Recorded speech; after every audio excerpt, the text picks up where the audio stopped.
विद्यार्थियों नमस्कार। हम आपके सम्मुख एक नया केस लेकर के उपस्थित हुए हैं। मिनर्वा मिल्स बनाम भारत संघ।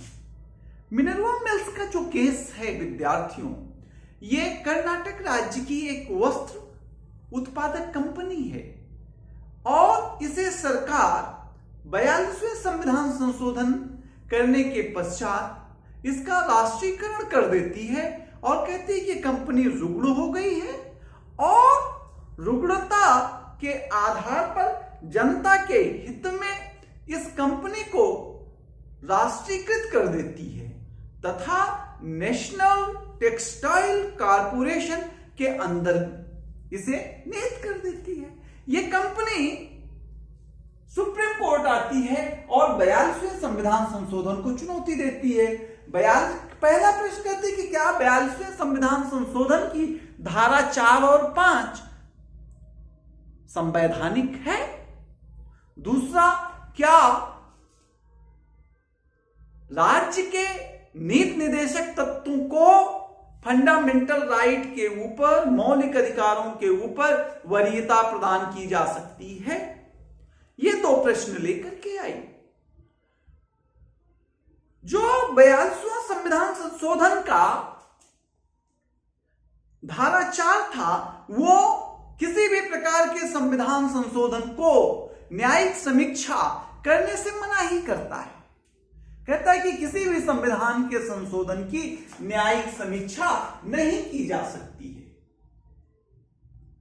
और 5 कहता है कि संसद को संविधान के किसी भी भाग में संशोधन करने की शक्ति है तथा राज्य के नीति निर्देशक तत्वों को लागू करने के लिए फंडामेंटल राइट पर वरीयता दी जा सकती है।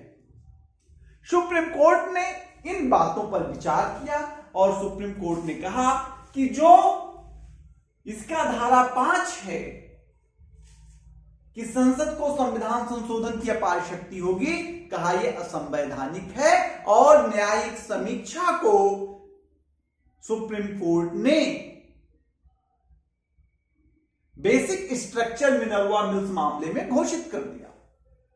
दूसरा बात क्या है कि जो भारत का संविधान है, इसका भाग 3 में क्या है? मौलिक अधिकार। और जो संविधान का भाग 4 है, राज्य का नीति निर्देशक तत्व, दोनों के बीच संतुलन की एक आधारशिला है। सरकार या संसद इस संतुलन को समाप्त नहीं कर सकती। इसलिए यह जरूरी है कि राज्य के नीति निर्देशक तत्व और फंडामेंटल राइट के बीच एक संतुलन बना रहना चाहिए। सामाजिक क्रांति तभी हो सकती है जब दोनों के बीच संतुलन होगा।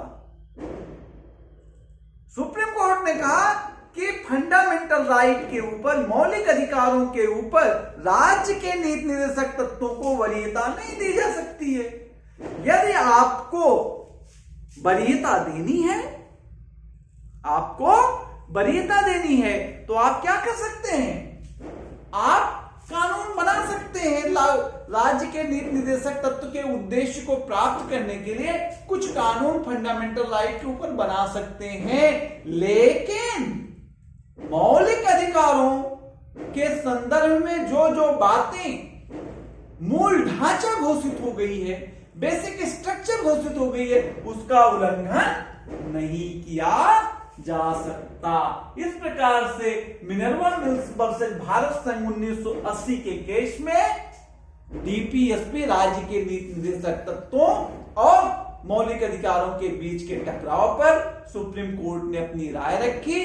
साथ ही साथ मूल अधिकार को वरीयता प्रदान किया और न्यायिक समीक्षा को आधारभूत ढांचा घोषित कर दिया। हम आपसे अपेक्षा करते हैं कि हमारे YouTube link learn with DRGT को लाइक, सब्सक्राइब, शेयर जरूर करेंगे। हम पुनः अगले वीडियो में आपसे मिलते हैं।